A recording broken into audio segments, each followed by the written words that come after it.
जय हिंद दोस्तों, स्वागत है आप सबका हमारे यूट्यूब चैनल साई आईएएस में। आज मैं आप लोगों के लिए पॉलिटी से प्रेसिडेंट से संबंधित 20 इंपॉर्टेंट क्वेश्चन लेकर आ रहा हूं, जो कि यूपीएससी के एग्जामों में, बीपीएससी के एग्जामों में, प्रीवियस ईयर एग्जामों में पूछे गए क्वेश्चन है। ठीक है, तो अगर आप 17 बीपीएससी का एग्जाम देने वाले हैं तो आपको इनमें से एक क्वेश्चन, दो क्वेश्चन देखने को आपके पेपर में मिल सकते हैं। ठीक है, देखिए, हमने जो सीरीज स्टार्ट किया हुआ है जो पॉलिटी का, उसमें हम लोग जो लेक्चर है हमारा वो तो हम लेकर आ ही रहे हैं। साथ में साथ हम लोग एमसीक्यू के फॉर्म में भी कुछ इंपॉर्टेंट क्वेश्चन भी लेकर आ रहे हैं, ताकि आने वाले एग्जाम में जब आप एग्जाम देने जाएं तो वहां पे जो क्वेश्चन होगा आपके सामने वो एमसीक्यू के फॉर्म में ही होगा। ठीक है, तो अगर आप ज्यादा से ज्यादा एमसीक्यू का प्रैक्टिस कर रहे हैं तो आपके एग्जाम में क्वेश्चन गलत होने की या फिर क्वेश्चन ना समझने की जो चांसेस है वो बहुत ही कम हो जाएंगे। ठीक, तो चलिए स्टार्ट करते हैं हम आज के अपने इस लेक्चर को और देखेंगे किस तरह के क्वेश्चन प्रेसिडेंट से, यानी कि जो भारत के जो राष्ट्रपति होते हैं, किस तरह के क्वेश्चन उनसे पूछे जा सकते हैं और किस तरह के क्वेश्चन अभी तक एग्जाम में आ चुके हैं। ये जितने भी क्वेश्चन है वो सारे प्रीवियस ईयर एग्जामों में पूछे गए क्वेश्चन है।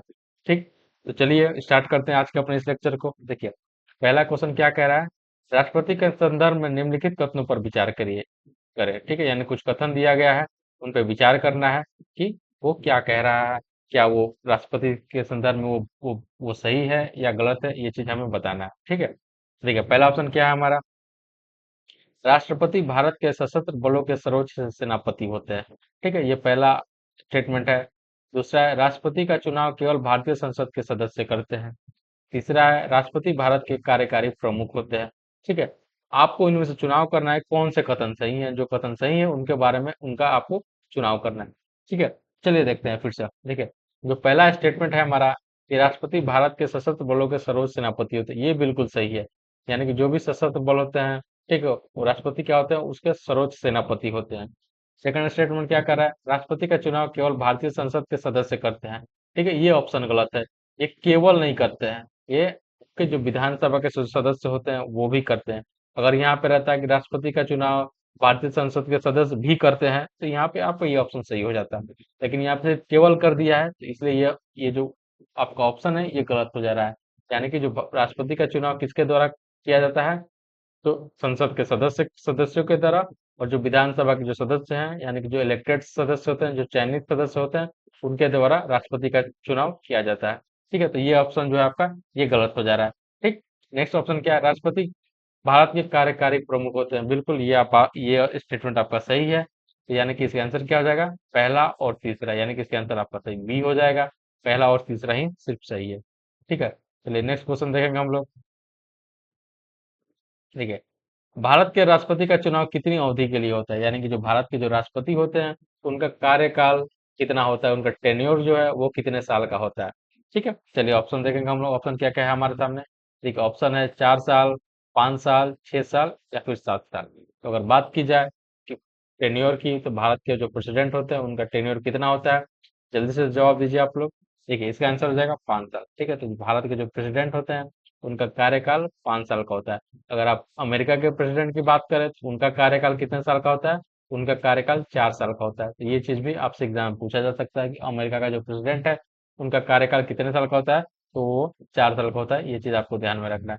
ठीक है, अब देखिए, अगर अमेरिका के प्रेसिडेंट की बात की जाए तो अमेरिका का प्रेसिडेंट सिर्फ 2 टर्म के लिए ही प्रेसिडेंट बन सकते हैं। अगर कोई व्यक्ति है, अगर वो चाहे तो अमेरिका में सिर्फ वो उसको 2 बार चांस मिलेगा, 2 टर्म के लिए ही वो प्रेसिडेंट बन सकता है। लेकिन भारत में अगर कोई व्यक्ति चाहे तो वो अनलिमिटेड टाइम्स के लिए वो भारत का प्रेसिडेंट बन सकते हैं। यानी कि यहाँ पे लिमिटेशन नहीं कि आप एक बार ही बनेंगे, 2 बार ही बनेंगे या फिर 3 बार बनेंगे।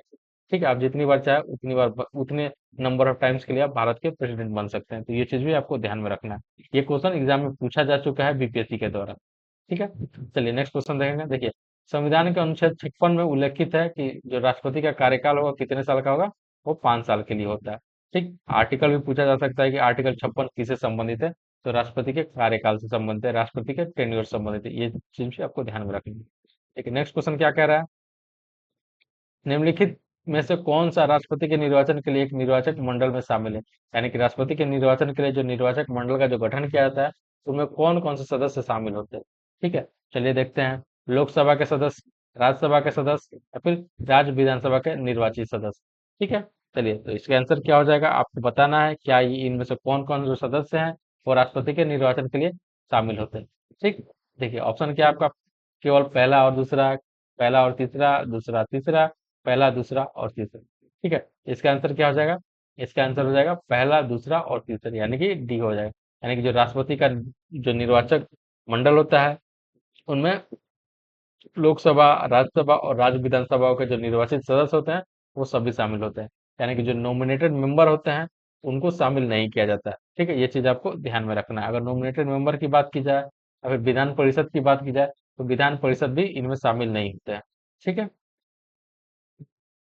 चलिए, देखिए संविधान के अनुच्छेद 54 के अनुसार राष्ट्रपति का निर्वाचन लोकसभा, राज्यसभा और राज्य विधानसभाओं के निर्वाचित सदस्य करते हैं। ठीक है, ये चीज भी आपको ध्यान में रखना है। चलिए नेक्स्ट क्वेश्चन देखेंगे हम लोग।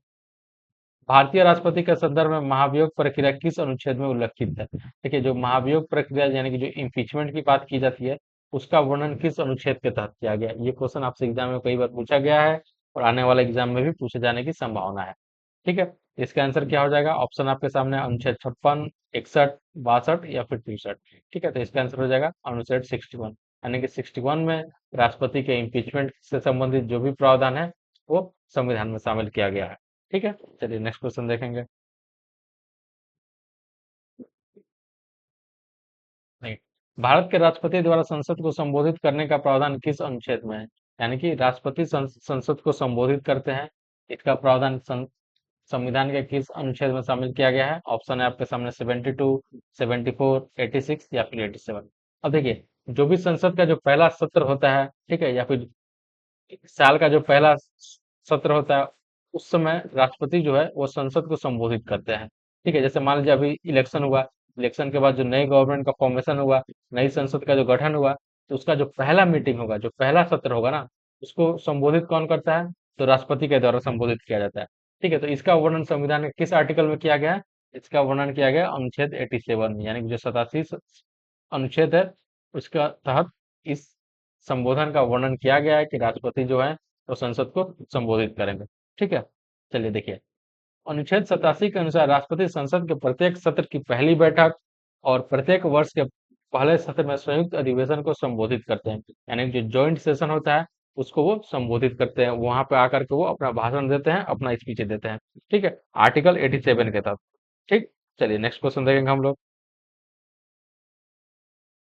देखिए, भारतीय राष्ट्रपति के पास कौन सा विधायी अधिकार है, यानी कि कौन सा विधायी अधिकार है, लेजिस्लेटिव जो पावर होता है वो कौन कौन सा पावर है उसके बारे में हमें देखना है। राष्ट्रपति के बारे में बात की जा रही है। ठीक है, देखिए, अध्यादेश जारी करने का यानी कि जो ऑर्डिनेंस जारी करने का राष्ट्रपति को शक्ति है आर्टिकल 123 के तहत, यानी कि 123 के तहत राष्ट्रपति को यह अधिकार है, वो किसी भी मामले को लेकर के, कोई कानून को लेकर के वो अध्यादेश जारी कर सकते हैं। ठीक है, संसद के दोनों सदनों को बुलाना और स्थगित करना, ये अधिकार भी है राष्ट्रपति के पास। संसद को दोनों सदनों को बुला सकता है, जॉइंट सेशन को भी बुला सकता है और उसको स्थगित करने का भी अधिकार है। संसद के किसी सदन को भंग करना, यानी कि संसद के किसी भी सदन को भंग करने का भी अधिकार है राष्ट्रपति के पास। ठीक है, तो इसका आंसर क्या हो जाएगा आपका, ऑप्शन है आपका पहला दूसरा, पहला तीसरा, दूसरा तीसरा या फिर पहला दूसरा तीसरा। इसका आंसर क्या हो जाएगा आपका, पहला दूसरा दूसरा, यानी कि इसका आंसर डी हो जाएगा। ठीक है, चलिए नेक्स्ट क्वेश्चन देखेंगे हम लोग। ठीक है, राष्ट्रपति द्वारा जारी अध्यादेश कितने समय तक प्रभावी रह सकता है? यानी कि अगर राष्ट्रपति अगर कोई अध्यादेश जारी कर रहा है, ऑर्डिनेंस जारी कर रहा है, तो वो कितने समय तक प्रभावी रह सकता है, यानी कितने समय तक के लिए वो मान्य रहेगा? ठीक है, ऑप्शन है आपके सामने 3 महीने, 6 महीने, अगले संसद सत्र के 6 सप्ताह तक या फिर अगले संसद सत्र के 6 महीने तक। ठीक है, तो इसका आंसर क्या हो जाएगा, 6 महीने, यानी कि राष्ट्रपति अगर कोई भी अध्यादेश जारी कर रहा है तो वो 6 महीने तक के लिए प्रभावी रह सकता है। ठीक है, 6 महीने के बाद अगर अगर वो पार्लियामेंट के द्वारा पास नहीं हो रहा है, वो कानून नहीं बन रहा है, बिल नहीं बन रहा है, कानून नहीं बन रहा है, तो वो क्या हो जाएगा, खत्म हो जाएगा, यानी कि प्रभावी रूप उसका प्रभाव खत्म हो जाएगा। फिर से राष्ट्रपति को या तो नया अध्यादेश जारी करना पड़ सकता है या फिर पार्लियामेंट में कानून बना करके इसको कानून बनाया जा सकता है। ठीक है, चलिए नेक्स्ट क्वेश्चन देखेंगे। एक मिनट रुकिए, एक मिनट रुकिए, देखिए देखिए ये क्वेश्चन क्या कह रहा है, राष्ट्रपति द्वारा जारी अध्यादेश कितने समय तक प्रभावी रह सकता है? ठीक है, ये प्रभावी रहने के बारे में पूछा जा रहा है, यानी कि राष्ट्रपति अगर कोई अध्यादेश जारी कर रहा है, ठीक है, तो वो कितने समय तक के लिए प्रभावी रह सकता है? इसका मतलब हुआ कि वो उसको कितने समय में उसको संसद से पास करवाना होता है। ठीक है, अगर मान लीजिए कि संसद है, तो संसद से पास करवाने का समय उसको कितना चाहिए। ठीक है, ये होता है 6 सप्ताह, यानी कि अगले संसद सत्र के 6 सप्ताह के भीतर उसको संसद से पास करवाना होता है। अगर वो पास नहीं हो रहा है तो वो उसका प्रभाव खत्म हो जाएगा। ठीक है, चलिए नेक्स्ट क्वेश्चन देखेंगे हम लोग। देखिए, भारतीय संविधान के अनुसार राष्ट्रपति का पद खाली होने पर नए राष्ट्रपति का चुनाव कितने समय के भीतर होना चाहिए। यानी कि अगर राष्ट्रपति का पद खाली हो रहा है तो नए राष्ट्रपति का चुनाव कितने समय के भीतर होना चाहिए। ठीक है, ऑप्शन है आपके सामने, 1 महीना, 2 महीना, 3 महीना या फिर 6 महीना। तो किसका आंसर क्या हो जाएगा, 6 महीने, यानी कि 6 महीने के भीतर राष्ट्रपति का नए राष्ट्रपति का चुनाव हो जाना चाहिए। ठीक है, तो उस समय राष्ट्रपति के तौर पे कौन कार्यभार संभालेगा, जो उपराष्ट्रपति होते हैं वो राष्ट्रपति का कार्यभार संभालेंगे, यानी कि वो राष्ट्रपति के तौर पर कार्य करेंगे। ठीक है, चलिए नेक्स्ट क्वेश्चन देखेंगे हम लोग। देखिए, संविधान के अनुच्छेद 62 के अनुसार राष्ट्रपति का पद खाली होने पर नए राष्ट्रपति का चुनाव 6 महीने के भीतर होना हो जाना चाहिए। ठीक है, इसका वर्णन कहा किया गया है, आर्टिकल 62 के तहत इसका वर्णन किया गया है। ये चीज भी आपको ध्यान में रखना है।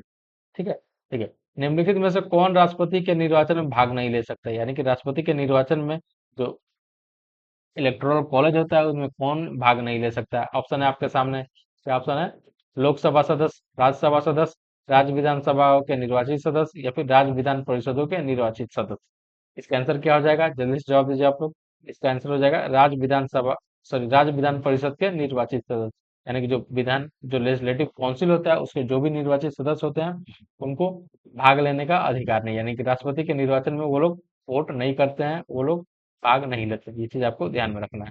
ठीक है, देखिए, संविधान के अनुच्छेद 54 के अनुसार केवल लोकसभा, राज्यसभा और राज्य विधानसभाओं के निर्वाचित सदस्य ही राष्ट्रपति के चुनाव में भाग लेते हैं। निर्वाचित सदस्य ही भाग लेते हैं, जो जो नॉमिनेटेड मेंबर होते हैं उनको भाग लेने का अधिकार नहीं दिया गया है संविधान के द्वारा। ठीक है, चलिए नेक्स्ट क्वेश्चन देखेंगे हम। राष्ट्रपति पर महाभियोग चलाने के लिए संसद के किस सदन में प्रस्ताव पेश किया जा सकता है, यानी कि अगर राष्ट्रपति पर महाभियोग चलाना है, इम्पीचमेंट लाना है आपको, तो संसद के किस सदन में आप प्रस्ताव पेश कर सकते हैं। केवल लोकसभा में, केवल राज्यसभा में, दोनों सदनों में या फिर विधानसभा में। इसका आंसर जवाब दीजिए, जल्दी से आप लोग जवाब दीजिए, इसका आंसर क्या होगा। ठीक है, इसका आंसर हो जाएगा दोनों सदनों में, यानी कि लोकसभा या राज्यसभा दोनों में से किसी भी एक सदन में आप प्रस्ताव पेश कर सकते हैं। ठीक है, चलिए नेक्स्ट क्वेश्चन देखेंगे हम लोग। ठीक है, राष्ट्रपति का निर्वाचन होने के लिए कितने प्रतिशत मतों की आवश्यकता होती है। ठीक है, अगर राष्ट्रपति का आप निर्वाचन कर रहे हैं तो कितने प्रतिशत मतों से उनको विजयी माना जाएगा।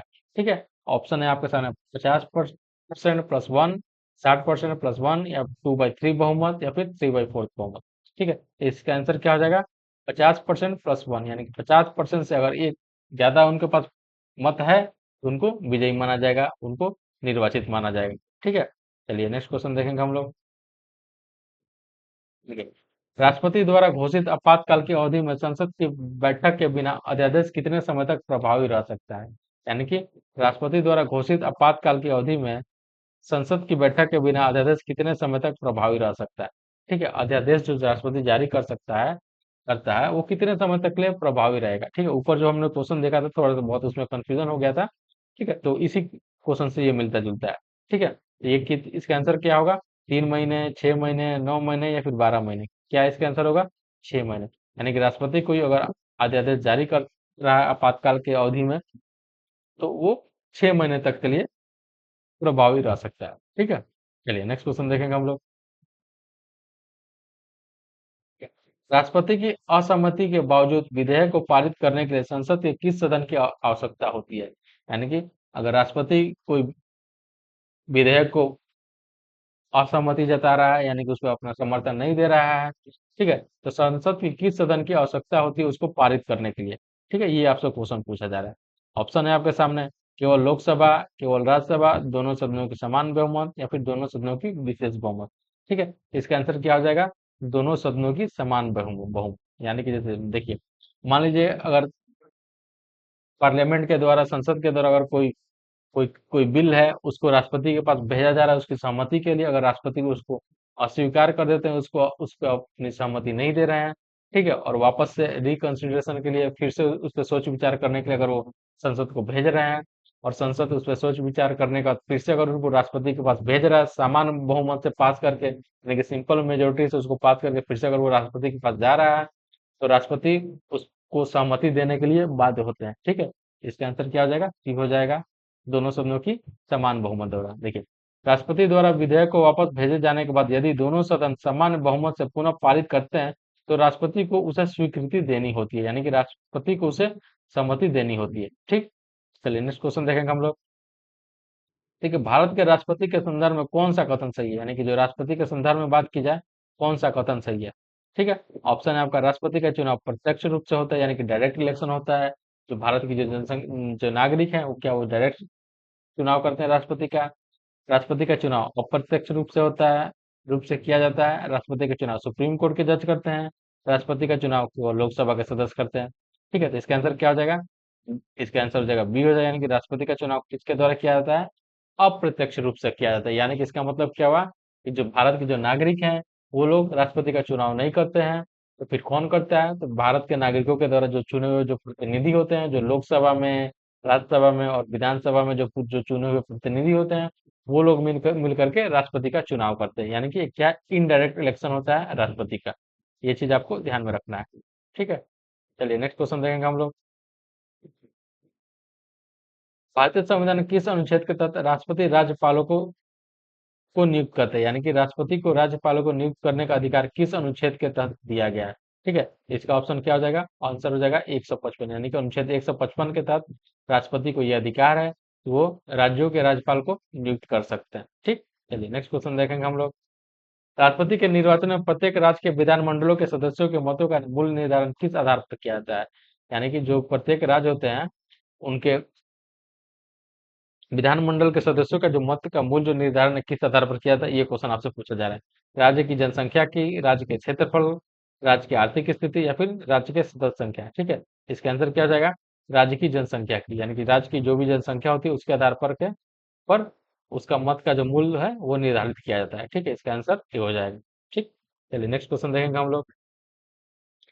राष्ट्रपति के अध्यादेश जारी करने की शक्ति का आधार कौन सा अनुच्छेद है, यानी कि राष्ट्रपति का जो अध्यादेश जारी करने की जो शक्ति है, जो ऑर्डिनेंस जारी करने की जो शक्ति है, वो किस अनुच्छेद के तहत इनको ये अधिकार दिया गया है। ठीक है, ऑप्शन है आपका अनुच्छेद 122, अनुच्छेद 123, अनुच्छेद 124 या फिर अनुच्छेद 125। आंसर क्या होगा आपका? अनुच्छेद 123 के तहत उनको ये अधिकार है, वो अध्यादेश जारी कर सकते हैं जब संसद का दोनों सदन या फिर संसद का दोनों में से कोई एक सदन अगर कार्रवाई नहीं चल रही है तो राष्ट्रपति को ये अधिकार है कि वो ऑर्डिनेंस जारी कर सकते हैं, अध्यादेश जारी कर सकते हैं। ठीक है, चलिए नेक्स्ट क्वेश्चन देखेंगे हम लोग। राष्ट्रपति की अनुपस्थिति में भारत के राष्ट्रपति के कार्यों का पालन कौन करता है, यानी कि राष्ट्रपति अनुपस्थित है, अगर राष्ट्रपति की डेथ हो जा रही है, फिर अगर राष्ट्रपति का हेल्थ खराब है या किसी वजह से वो अपने ऑफिस में नहीं है, तो उनके जगह पर उनका कार्य कौन संभालेगा, उनके कार्यों का पालन कौन करेगा। ठीक है, ऑप्शन है आपके सामने, उपराष्ट्रपति, प्रधानमंत्री, लोकसभा अध्यक्ष, सर्वोच्च न्यायालय के मुख्य न्यायाधीश। ठीक है, तो इसका आंसर क्या हो जाएगा? इसका आंसर होगा उपराष्ट्रपति, यानी कि अगर राष्ट्रपति उपस्थित नहीं है उनका का पालन कौन करेगा? उपराष्ट्रपति के द्वारा उनके कार्यों का पालन किया जाएगा। अगर मान लीजिए उपराष्ट्रपति भी उपस्थित नहीं है तो फिर कौन उनके कार्यों का पालन करेगा? तो सर्वोच्च न्यायालय के जो मुख्य न्यायाधीश होते हैं वो उनके कार्यों का पालन करेंगे। अगर मान लीजिए सर्वोच्च न्यायालय का मुख्य न्यायाधीश भी उपस्थित नहीं है फिर कौन करेगा भाई? तो जो सबसे वरिष्ठतम जो सर्वोच्च न्यायालय के जो न्यायाधीश होते हैं उनको ये अधिकार है कि वो राष्ट्रपति के कार्यों का पालन कर सकते हैं। ठीक है, तो ये सब चीजें भी आपको ध्यान में रखना है। ठीक, इस तरह के भी क्वेश्चन आपसे एग्जाम में बन सकते हैं। देखिए, संविधान के अनुच्छेद 65 के अनुसार राष्ट्रपति की अनुपस्थिति, इस्तीफा या मृत्यु के उपरांत में उपराष्ट्रपति कार्यवाहक राष्ट्रपति के रूप में कार्य करेंगे, यानी कि उपराष्ट्रपति जो क्या करेंगे? एक्टिंग प्रेसिडेंट के रूप में वो कार्य करेंगे। ठीक है, चलिए नेक्स्ट क्वेश्चन देखेंगे हम लोग। भारत के राष्ट्रपति की योग्यता के संबंध में निम्नलिखित में से कौन सा सही नहीं है, यानी कि जो एलिजिबिलिटी क्राइटेरिया होती है उसके बारे में पूछा जा रहा है, कौन सा कथन जो है राष्ट्रपति के संबंध में सही नहीं है। देखिए, पहला ऑप्शन क्या है?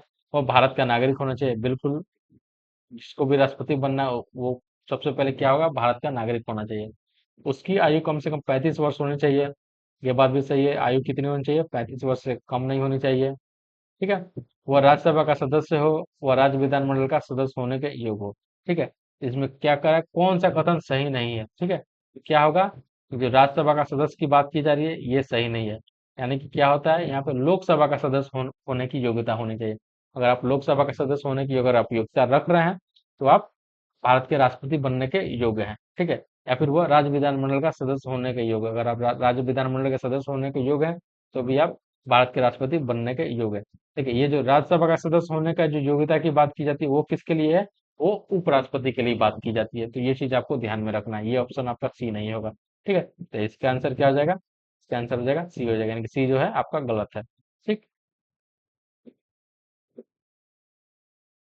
देखिए, राष्ट्रपति के पद के लिए उम्मीदवार को संसद या राज्य विधानमंडल का सदस्य होने की योग्यता होनी चाहिए, लेकिन उसे वर्तमान में सदस्य होना आवश्यक नहीं है। ठीक है, अगर वो उसके योग्य हैं तो वो राष्ट्रपति बन सकते हैं। इसका ये मतलब नहीं हो कि उनको वर्तमान में उसका सदस्य होना ही चाहिए। वो सदस्य नहीं है, उससे कोई मतलब नहीं है। अगर वो उसके योग्य हैं तो वो राष्ट्रपति बन सकते हैं। ठीक है, चलिए नेक्स्ट क्वेश्चन देखेंगे। भारतीय संविधान के तहत राष्ट्रपति का चुनाव करने वाले निर्वाचक मंडल में कौन शामिल नहीं होते हैं? ठीक है, यानी कि राष्ट्रपति का जो निर्वाचक मंडल होता है उनमें कौन शामिल नहीं होते हैं, इसका बारे में आपको बताना है।